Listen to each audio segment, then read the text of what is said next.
Muchas gracias y bueno, bienvenido a nuestra casa.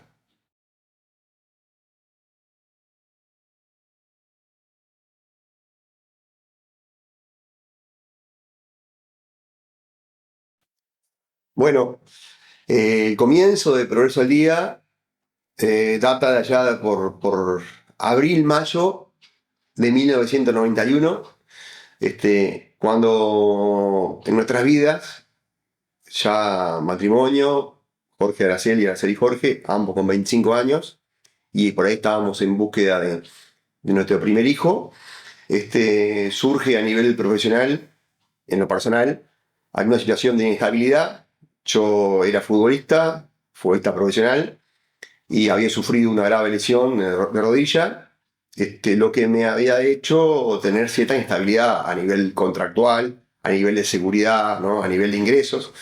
Por lo tanto, en nuestras cabezas pasaba el de obtener alguna actividad complementaria que nos pueda generar algún ingreso y que no y que me permitiera en lo personal poder seguir apostando al fútbol, que era algo que yo amaba de chico, que yo había apostado, que incluso había desechado algunas oportunidades de estudio a nivel de especialización y de trabajo incluso, porque tenía el sueño de ser futbolista profesional.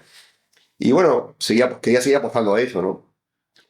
Entonces, dentro de una gama de posibilidades, surgió la idea de un periódico local, de una especie de boletín barrial, como había en muchos barrios de Montevideo, sobre todo en aquella época.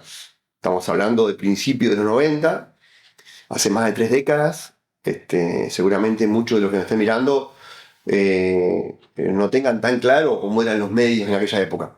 Y bueno, por ahí estaba en mí, desde niño seguramente, un poco la vocación de la comunicación, del periodismo. De hecho, cuando yo termino la escuela agraria, yo había cursado ciclo básico en el Liceo Tomás Berreta, luego hice los 13 años de Escuela Familiar Agraria en Nogales, que se había fundado en Juanico allá por el 80, y ahí termino como técnico granjero.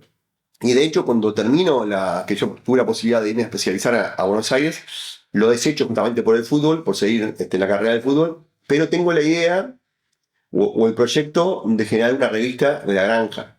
Es decir, en mí ya estaba el tema de la comunicación. Luego me dedico al fútbol y por ahí en ese momento retomo la posibilidad de hacer algo a nivel de comunicación. Y bueno, la posibilidad de progreso en ese momento, una ciudad que no tenía ningún medio de comunicación, ni escrito, ni radial, ni televisivo. Y bueno, surge la idea, fuimos hablando de un proyecto, pero muy rápido. Por eso te hablo de mayo, de abril, mayo, y ya el 15 de junio de 1991 sacamos nuestro primer ejemplar a la calle. Con miles de carencias, dificultades, improvisación, poca experiencia. Había también mucha juventud, porque más allá de que yo ya tenía 25 años y si bien yo trabajaba de joven, de muy, ¿no? De igual forma tenía mucha inexperiencia en este rubro. Y bueno, por suerte la gente lo fue tomando de buena manera, la comunidad, los comercios, la gente del pueblo, digamos, lo fue tomando de buena manera y me permitió ir creciendo a mí como director y redactor del semanario de la mano del periódico que surgió como un quincenario en blanco y negro, de pocas páginas, y se fue transformando en un semanario con el tiempo, en colores, formato tabloide, es mucho más grande, y bueno, con otra perspectiva, ¿no? Pero bueno, así fue como surgió como un emprendimiento familiar, armamos un equipo de trabajo donde participó, bueno, primero que nada, mi esposa, Araceli, conmigo como secretaria de redacción, en aquella época incluso las primeras ediciones armábamos los textos a máquina, ella justo había estudiado dactilografía y todavía no teníamos la computadora, había muy poca computadora, incluso a nivel de imprenta recién se estaba comenzando todo el tema de la utilización de la computadora. Era diferente la parte mecanográfica, digamos, la parte del armado. Y bueno, allí comenzamos a conocer también la profesión y armamos un equipo de trabajo de la cual no puedo dejar de nombrar a algunas personas. Por ejemplo, a mi querida vieja mamá Olga Bartora, que era la corresponsal de Juanico, y fue la corresponsal de Juanico hasta sus últimos días, allá por el 2007, y 2007 no, 2008, perdón, y bueno, y acá en Progreso, un grupo de gente que me apoyó, como Gustavo Acosta, muchachos que se dedicaban a otra cosa, pero que les gustó la idea y la necesidad de también de los barrios tuvieran una posibilidad de reclamar, porque en realidad la gente tenía poca voz, poca oportunidad de decir las cosas. No es como ahora que hay una red social y la gente se sienta o en el teléfono o en la computadora y expresa públicamente lo que siente. A veces es contraproducente, pero tiene la oportunidad de expresarse. En aquel momento no había esos medios, ningún medio había. Y bueno, para muchos fue una buena oportunidad. Por ejemplo, que nosotros recorríamos casi todas las semanas, casi todas las ediciones, las quincenas, porque era quincenario, salía algún reclamo, un barrio, un pozo, algo que no se arreglaba de hace mucho tiempo. Y eso fue como generando eso de decir, bueno, esto es nuevo para nosotros, ¿no? Para la comunidad, porque había como el espacio o la oportunidad de decir cosas que antes no se podía decir. Y bueno, eso fue un poco también en los inicios, el andamiaje. Y bueno, así fue surgiendo Progreso al Día como quincenario hasta el año 96, o sea que tuvimos 5 años como quincenario.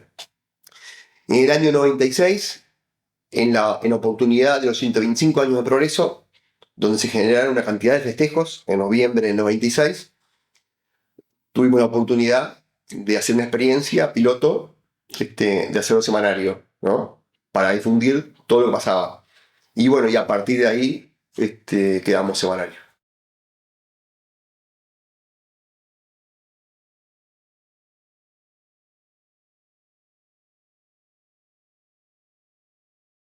Y bueno, ha habido muchos desafíos, pero si queremos ir al origen, al principio, creo que el mayor desafío fue poder demostrarle o convencer a la gente de Progreso, en los principios, sobre todo, en el comienzo, de que en Progreso pasaban muchas cosas, ¿no? Porque estaba aquello como que la gente cuando decía, voy a hacer un semanario, voy a hacer una publicación, voy a hacer un diario, hay mucha gente que decía, si, un diario, si acá nunca pasa nada, ¿no? Estaba como esa presión, si acá nunca pasa nada, porque la gente estaba convencido que no pasaba nada, porque como no había información, y en realidad pasaban muchas cosas, lo que faltaba era un medio, por suerte ahora hay varios medios, faltaba un medio que lo difundiera. Y creo que el primer desafío, y el primer gran desafío fue justamente convencer o demostrar, porque más que convencer hay que demostrarlo, a la gente de que acá pasaban muchas cosas. Y bueno, fue así como de a poquito, con mucho trabajo, con permanencia, con cobertura. Había que estar en cada una de las reuniones, de las invitaciones, en el club social, en el deporte, en las notas políticas, en lo social, en los barrios. Y bueno, y a veces te llamaban, como te llaman ahora, pero te llamaban en aquella época por teléfono, sonaba el teléfono a la 1 de la mañana y decía, mirá, en este barrio hubo un accidente o pasó tal cosa. Y vos para demostrar que el progreso al día estaba ahí, tenías que levantarte y salir y ir, ¿no? Y muchas veces no te daban ganas de salir, más allá de la vocación y todo, ¿no? Pero bueno, era una manera, es una manera de estar presente y creo que fue de esa manera que fuimos cumpliendo un poco el desafío, ¿no? El desafío grande de convencer a la gente y que con el pasar del tiempo la gente se dio cuenta que en realidad era necesario. Y bueno, creo que ha sido tan necesario que ha durado 32 años, ¿no?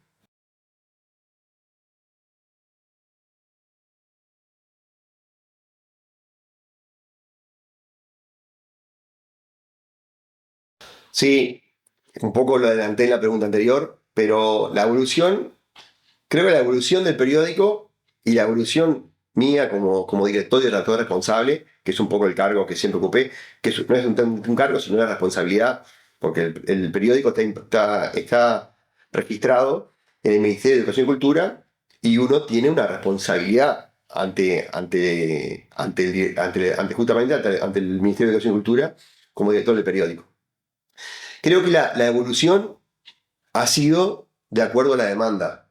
O sea, de acuerdo a cómo ha ido, a lo que me ha demandado, a lo que nos ha demandado la comunidad, hemos ido evolucionando el periódico. Entonces, primero, como te decía hoy, fue un periódico de 8 páginas, en blanco y negro, formato, este, formato libro, o sea, formato chico. Este, Luego fuimos llegando a más lugares. Primero salió distribución gratuita, porque se financiaba con la publicidad. Luego empezaron a pedirnos el periódico de las zonas de granjas y de los barrios más alejados. Al principio se distribuía solamente en la zona céntrica. Después nos empezaron a pedir de los barrios más alejados, de la granja, de Juanicó, 18 de Mayo. Entonces, ese crecimiento necesitaba que vaya acompañado por un costo, un costo del ejemplar, porque también ahí estaba la ganancia o el dinero o la retribución del vendedor, del canillita, que lo llevaba, ¿no? Entonces ahí surgió la necesidad de poner un precio, módico, pero un precio, que al principio recuerdo que fue 0,50, creo que era de aquella época, 0,50 era el primer precio que tuvo el periódico.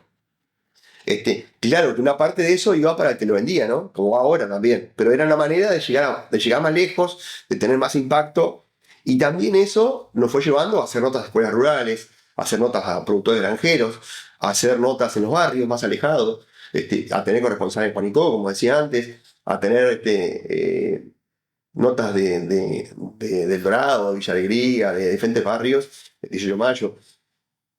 Y eso fue un poco lo que nos fue generando las modificaciones. Después, como hablábamos hoy, vinieron tiempos de más actividad. Yo en los primeros tiempos, esos primeros años, seguía siendo futbolista profesional. O sea, 1991, 1992, 1993, hasta el 95, yo fui futbolista profesional. Entonces, esos primeros 5 años, 4 años, tenía que contemplar y acompasar mis tiempos de futbolista con mis tiempos del periódico, de la publicación. Ya a partir del año 96, yo sigo siendo futbolista, pero amateur, o sea, vengo a jugar acá a la Liga de Canelones, y eso me permitía tener mucho más disponibilidad de tiempo. Es decir, ahí el fútbol pasó a segundo plano y comenzó a ser el periódico, la publicación, nuestra principal fuente de recursos, digamos, ingreso familiar. Ya teníamos hijos. Entonces había cambiado la vida y estábamos mucho más dedicados al periódico como presente y como futuro también, ¿no? Y ahí fue donde pasamos a ser semanario, como yo te decía, en el año 96. Cambió el formato ya en el año 98, 99, a formato más grande, como el tabloide. Le incluimos el color. Una evolución que se fue dando a medida que lo requería los tiempos y la comunidad, ¿no? Así fue creciendo el diario, fuimos llegando a más lugares. Y ese fue un poco el desarrollo que hemos tenido, que tuvimos. Incluso hubo un momento que tuvimos suplementos de la granja, suplementos infantiles. Es decir, el diario salía cada 15 días, salía todas las semanas el semanario. Pero cada 15 días salía o con un suplemento de la granja o con un suplemento infantil. Entonces salían fotos de la escuela, fotos de los equipos de fútbol. La verdad, ha pasado muchísimas cosas por el periódico, y uno a esta altura, cuando ya está pisando casi los 60 y haber comenzado a los 25, ya comenzamos a ser un poco nostálgicos y un poco, ¿no? Y miramos para atrás a veces y nos cuesta un poco visualizar la trayectoria, el recorrido que hemos tenido junto con la gente, ¿no? Porque el diario no es nuestro, el diario de la gente. Eso ha sido, creo que, el leitmotiv de nuestra vida y del periódico. O sea, el tema es que la gente se apoderó del diario, que la gente nos rezonga, pero nos rezonga porque lo sienten que es de ellos. Entonces te dicen, salió esto mal. Entonces cada vez nos llevó a ir mejorando, a ir corrigiendo cosas, a veces diciendo no, porque a veces también tenemos que, porque como todo, hay gente que le gusta que sea a su manera.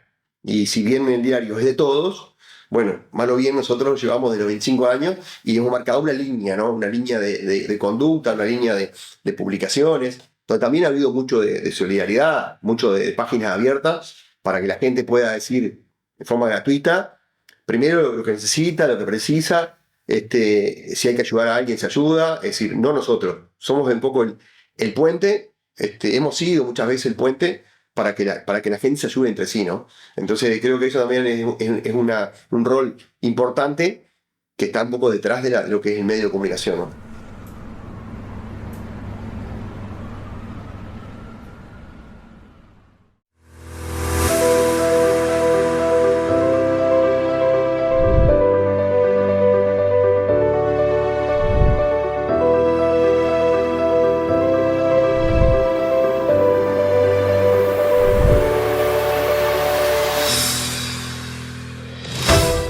hacia un progreso 100% iluminado. Llegamos al 100% de la iluminación de planta urbana y espacios verdes, porque el alumbrado público es un derecho de todos. Trabajamos en la iluminación de nuestra caminería rural. Es un desafío, pero estamos en ello, porque cada luz que encendemos mejora la calidad de vida de todos nosotros. En conjunto con el gobierno de Canelones estamos haciendo posible este cambio, porque iluminar también es seguridad y bienestar de nuestra gente. Juntos hacia un progreso al 100%.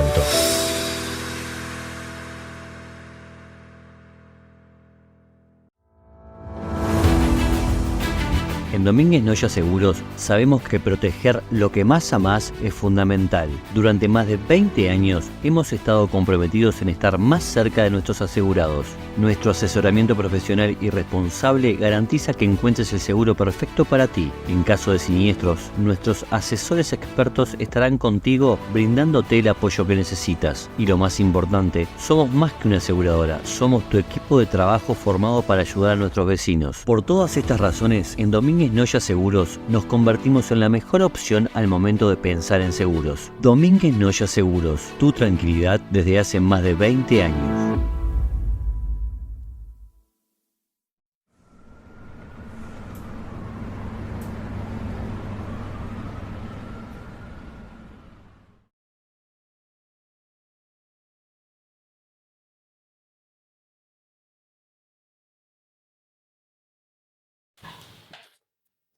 Bueno, ahí cuando me hablas de la noticia más desafiante, lo primero que se me viene a la cabeza son algunos accidentes, sobre todo accidentes primero que nada fueron ferroviarios.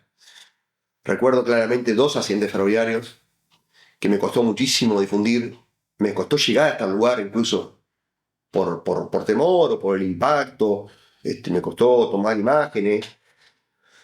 Uno fue llegando a la pared de 8 de Mayo, lamentablemente, donde el tren arrolla a una persona, y recuerdo claramente una imagen que no quiero decirla porque me parece algo fuerte, haber visto esa imagen de una persona abajo del tren y me quedó para toda la vida. Y era los primeros años de trabajo mío y eso me costó muchísimo. Y luego hubo otro accidente ferroviario que tuvo mayor impacto porque fue de una familia conocida, una señora iba a pasar con su automóvil la vía del ferrocarril hacia su casa y lamentablemente se atropellaba por el ferrocarril, una zona de kilómetro 32 para adentro. Y bueno, eso fue muy, muy duro, muy impactante. Y bueno, tiene que estar ahí. Y muchas veces sos más el amigo o el conocido que le pasa la mano por el hombro al familiar que tiene la pérdida que el periodista. Porque el comunicador no puede ser tan frío, o por lo menos acá en esta zona donde comunicamos a nivel local, tan frío de ir a trabajar o de ir a hacer tu trabajo sin verla, sin tener la sensibilidad de ver cómo está impactada esa familia, ¿no? Esas son las cosas duras que nos cuesta, no, que nos toca comunicar y primero cubrir, digamos, ¿no? Estar en el lugar y después comunicar en el medio de comunicación, de prensa, ¿no?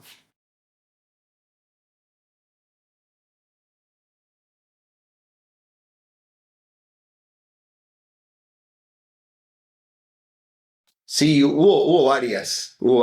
Así, capaz que me olvido de alguna, pero recuerdo, por ejemplo, la entrevista que le hice al humorista argentino Luis Andresina en una mercogranja. Hubo una época que se hacían mercogranjas acá en la zona. Hubo algunas acá en San Isidro Lomas, otra hubo en Las Piedras, no recuerdo, en Colina del Mirador, que es una Colina del Mirador, allí donde hay un barrio privado. Y allí fue donde entrevisté un día, no recuerdo el año, a don Luis Andresina, que vino a hacer una charla porque él era, en realidad, además de ser humorista, y cuentista, cuentero, esos chistes, ¿no? De Andresina que son eternos y yo lo escuchaba desde niño. Además, él era un periodista del agro en Argentina, o sea, transmitía las cosas rurales, comunicaba. Y vino a dar una charla muy interesante ahí. Y ahí tuve oportunidad de tener un mano a mano con él, una entrevista que me resultó muy gratificante. Después, otras entrevistas que recuerdo, a Angélica Medina Odera, una maestra que fue la maestra continuadora de lo que fue la escuela experimental, ¿no? Directora muchos años. Y bueno, yo ya veterana ella, vivía en La Paz, y fui un día hasta La Paz a entrevistarla, que me resultó muy, muy gratificante. Otras entrevistas gratificantes eran cada vez que entrevistaba, y lo hice varias veces, por lo menos 8 o 10 veces, a José Nene Pérez. Era un personaje que tenía una cultura, un conocimiento de la vida, más que de los libros, una cultura de la vida, ¿no? De la vida común. Y la verdad, con Nene Pérez pasaba algo, después de la primera vez que lo entrevisté, ya sabía que tenía que ir a tal hora, pero no sabía que volvía. Porque las entrevistas se podían transformar eternas. Podían durar 2 o 3 horas la entrevista con Nene Pérez, pero eran divinas. Siempre te enseñaba cosas, te explicaba cosas de historia de progreso, bueno, de todo, porque hablaba de todos temas. Desde el deporte, desde las herramientas del agro, que fue un generador. Bueno, de todo era un libro abierto, la verdad, el nene. E incluso, te cuento una anécdota, llegamos a hacer una entrevista, o llegué a hacer una entrevista, pero fuimos en familia, en el lugar que él vacacionaba. Él todos los años se iba unos 20 días a la Fortaleza Santa Teresa, a acampar, con su camioneta internacional, que demoraba cantidad de horas para llegar a Santa Teresa, y acampaban él junto a sus hijos, a sus hijas, y alguna barra, y jugaban al gol, o a las bochas, en la playa, y hacían un campamento. Ya era veterano, ¿no? Y un año coordiné con él para, aprovechando mis vacaciones, el primer día de enero, pasamos por Santa Teresa, le hicimos una entrevista allí, en el lugar donde él vacacionaba, nos dio todos los detalles de Santa Teresa, y de cómo vivían y toda cantidad de cosas que conocía, y después seguimos de vacaciones rumbo al Chuy. Bueno, después a la vuelta teníamos para transmitirle, para reproducir y para plasmar en las páginas de Progreso al Día esa entrevista con el Nene Pérez, que siempre eran encantadoras, ¿no?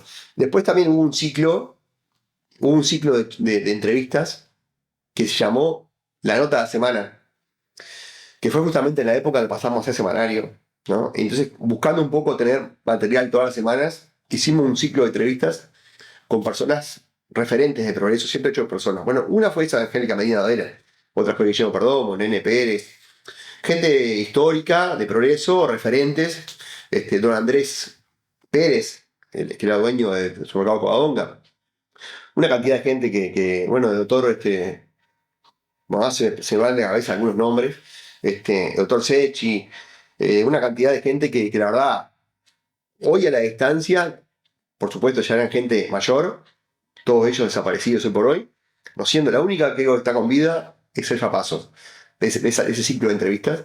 Y creo que fue muy rico y lo tengo documentado en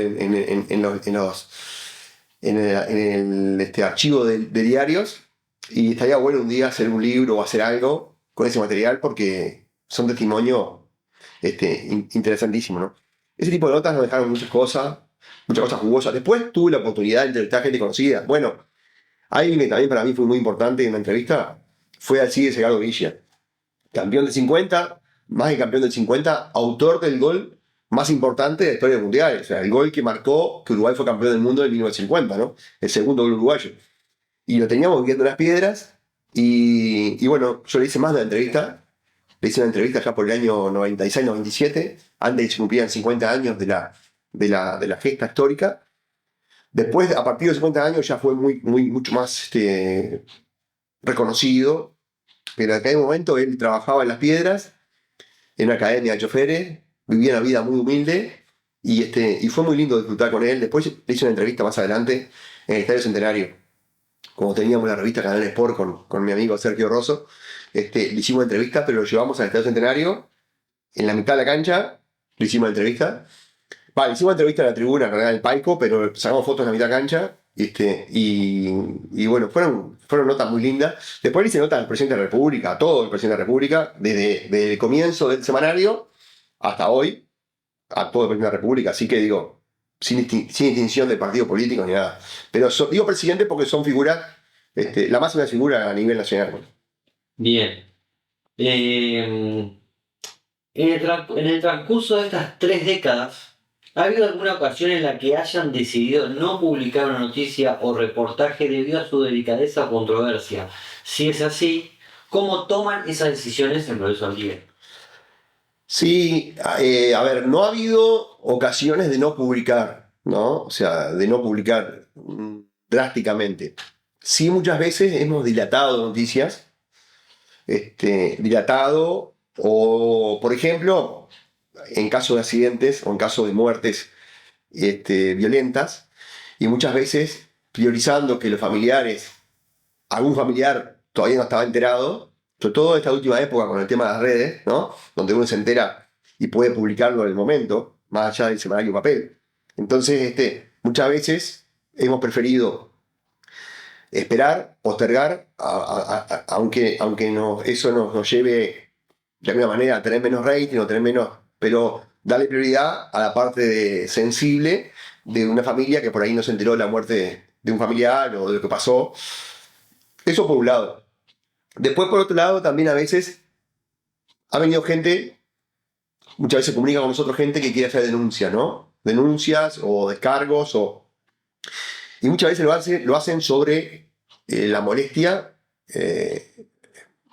sobre lo caliente, digamos, ¿no? Cuando uno está enojado, sobre la bronca, sin reflexionar lo que puede traer aparejado esa denuncia o esa acusación. Si no tenés prueba o si no tenés. Entonces muchas veces hemos intentado, a veces con éxito, a veces sin éxito, hacerle ver al entrevistado o a la persona que no es del todo conveniente lo que expresa, o que en caso de querer expresar igual, tiene determinadas responsabilidades, ¿no? Puede ser a nivel de la justicia, a nivel. Porque muchas veces está bien de ser consciente, pero también hay responsabilidad de decir de lo que se dice, ¿no?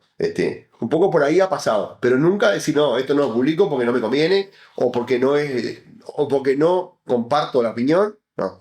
La idea es que el medio sea abierto, independiente y plural, más allá de que pueda coincidir o no con lo que piensa el director o el redactor responsable.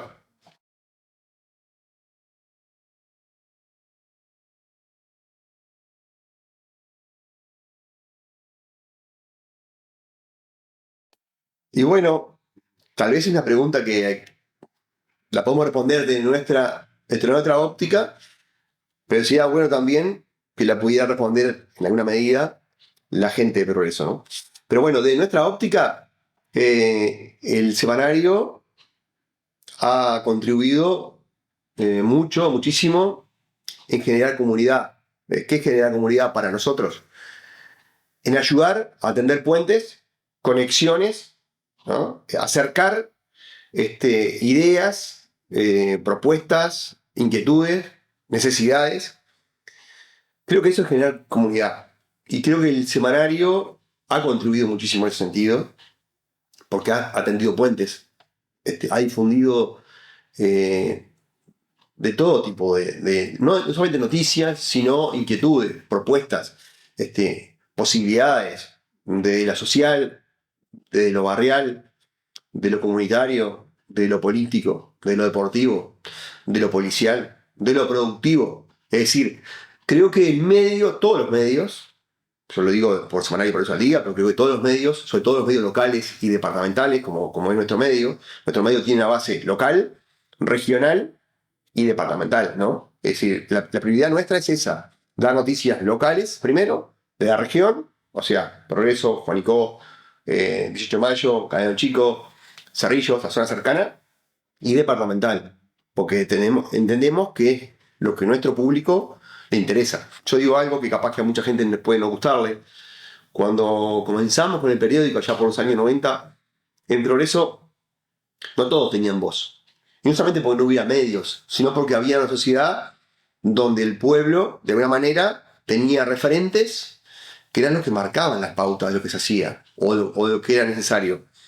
Y el resto estaba como acostumbrado a obedecer o a ser más sumisa o a mantenerse en su sector. Porque cuando un vecino común tiene la posibilidad de hablar, de expresarse, de comenzar a dar públicamente sus opiniones, a ser parte de un club, a ser parte de una sociedad, a ser parte de una institución, creo que se va sociabilizando mucho mejor. Todos nos sentimos más parte de la sociedad. Y creo que ese desarrollo ha sido acompañado por Progreso al Día. No digamos, ha sido ayudado por Progreso al Día. Y creo que también hemos sido siempre, nuestra intención ha estado de ese lado, de que tuvieran voz los que no tenían voz. Y bueno, creo que ese es uno de los de las cosas que ha contribuido el semanario en la comunidad.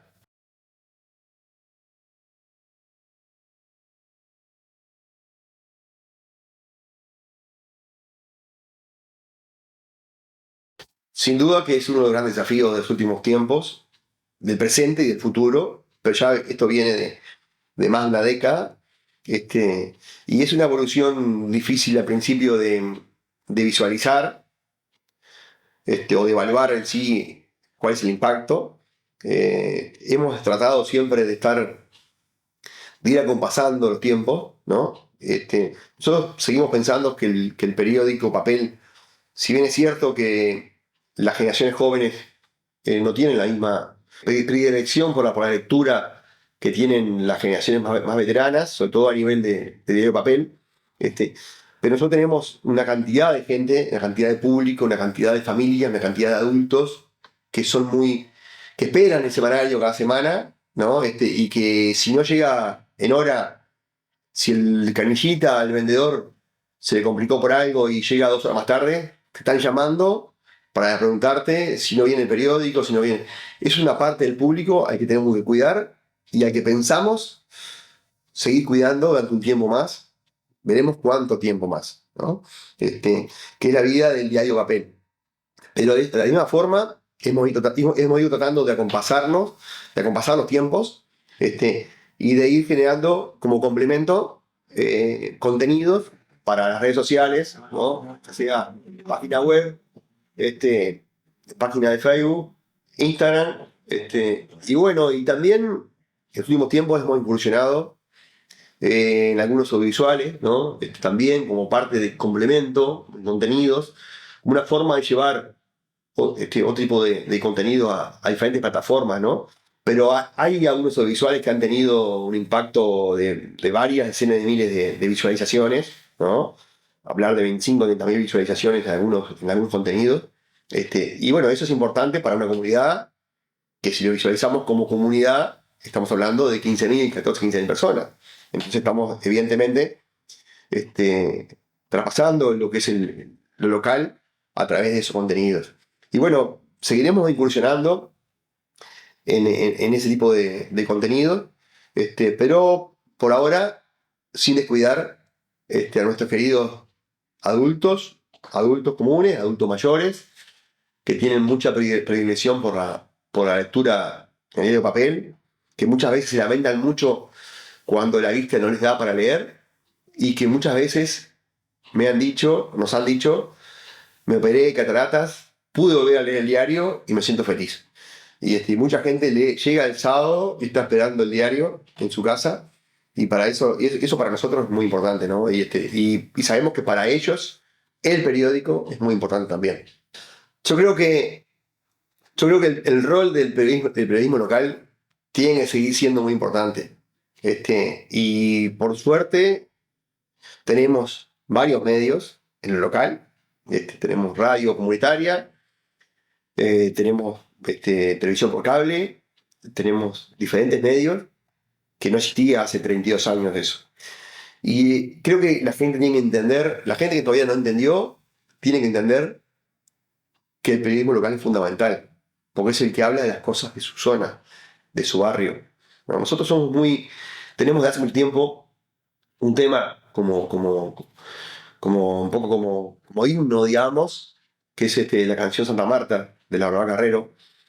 Y ahí hay una estrofa que dice algo así, como todo el mundo sabe o sea, conoce lo que pasa en todos lados, pero no sabe lo que pasa en su ciudad, ¿no? Y en realidad eso es parte, es una de las frases de esa canción que a nosotros nos identifica muchísimo, así como la que dice, árbol sin raíces no aguanta parado ningún temporal. Entonces esto también habla de la cultura, de estar arraigado, del sentido de pertenencia a un lugar, ¿no? Y una forma de ser. Y yo creo que la comunicación, el periodismo local, sigue teniendo ese rol, ya sea a través de un medio escrito, como el nuestro, a través de un medio televisivo, a través de diferentes contenidos, pero el periodismo local sigue siendo importante porque quien no conoce sus raíces, su vecino, dónde vive, es muy difícil que tenga un sentido de pertenencia, un amor al lugar. Y eso de construir comunidad tiene que ver con eso también, con el sentido de pertenencia a un lugar y el querer al vecino más que a un señor que vive a 8 millones de kilómetros. Entonces digo, creo que es importante eso de vivir en comunidad y para eso el periodismo local va a seguir teniendo su lugar, su protagonismo. Por lo menos así lo pienso yo. Muchas gracias a ustedes por la visita, por la posibilidad de esta nota. Generalmente estoy del otro lado, como entrevistador. No me siento tan cómodo siendo entrevistado. Pero bueno, muchas gracias por acordarse de nosotros. Estos 32 años para nosotros han sido muy importantes. Sobre todo porque hemos podido trabajar en lo que nos gusta hacer, vivir de eso la mayoría del tiempo, con nuestra familia, con nuestra compañera como colaboradora o como trabajando a la par conmigo, una cantidad de gente que siempre ha colaborado, que no puedo nombrar a todos, pero que en estos 32 años han sido muchas personas. Pero bueno, eh, realmente mirar para atrás y ver lo que hemos vivido estos 32 años atrás es muy gratificante, sobre todo porque nos ha permitido, como te decía, vivir de lo que nos gusta, pero además de eso, ayudar, ¿no? Ayudar a mucha gente y que hoy también es uno de los roles que cumple el periodismo local.